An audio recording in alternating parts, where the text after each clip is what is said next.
Assalamualaikum warahmatullahi wabarakatuh. Perkenalkan, nama saya Kartika Nur Hidayat, NIM 19220177. Di sini saya akan menjelaskan tentang alur persidangan TUN. Tahapan-tahapan penanganan perkara di pengadilan. Yang pertama, adanya pemeriksaan pendahuluan yang terdiri dari 3, yaitu pemeriksaan administrasi di kepaniteraan. Yang kedua, dismisal prosedur oleh Ketua PTUN pasal 62 Undang-Undang Nomor 5 Tahun 1986. Yang ketiga, pemeriksaan persiapan pasal 63 Undang-Undang Nomor 5 Tahun 1986. Yang kedua, pembacaan gugatan terdapat dalam pasal 74 ayat 1 Undang-Undang Nomor 5 Tahun 1986, yaitu pemeriksaan sengketa dimulai dengan membacakan isi gugatan dan surat yang memuat jawabannya oleh hakim ketua sidang. Dan jika tidak ada surat jawaban, maka pihak tergugat diberi kesempatan untuk mengajukan jawabannya. Yang ketiga, pembacaan jawaban terdapat juga dalam pasal 74 ayat 1 Undang-Undang Nomor 5 Tahun 1986. Penjelasannya sama dengan pembacaan tergugat. Yang keempat, yaitu replik, terdapat dalam pasal 75 ayat 1 Undang-Undang Nomor 5 Tahun 1986, yaitu penggugat dapat mengubah alasan yang mendasari gugatan hanya sampai dengan replik, asal disertai dengan alasan yang cukup serta tidak merugikan kepentingan tergugat, dan hal tersebut harus dipertimbangkan dengan seksama oleh hakim.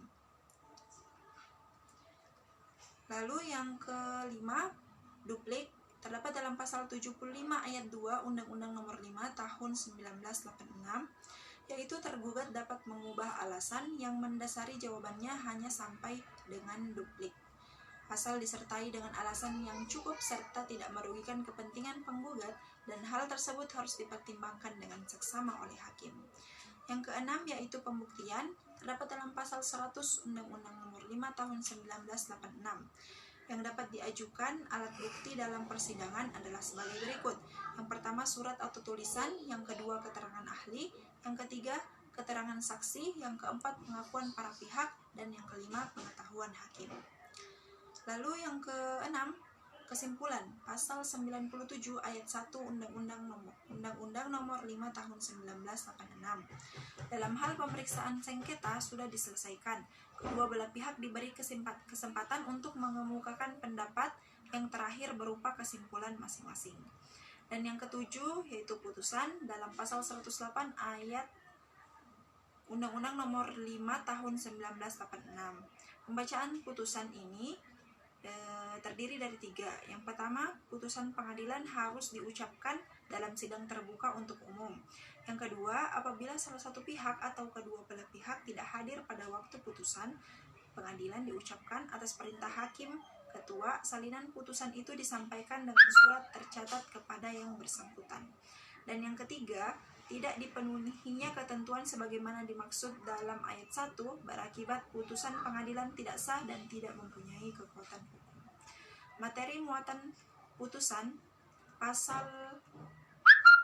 109 Undang-Undang Nomor 5 Tahun 1986. Yang pertama, kepala putusan yang berbunyi demi keadilan berdasarkan ketuhanan yang Maha Esa. Yang kedua, nama, jabatan, kewarganegaraan, tempat kediaman atau tempat kedudukan para pihak yang bersengketa. Yang ketiga, ringkasan gugatan dan jawaban tergugat yang ada.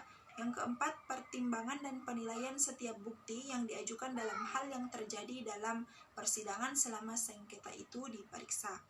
Yang kelima, alasan hukum yang menjadi dasar putusan.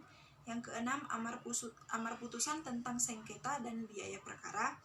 Yang ketujuh, hari, tanggal putusan, nama hakim yang memutus, nama panitera, serta keterangan tentang hadir atau tidak hadirnya para pihak.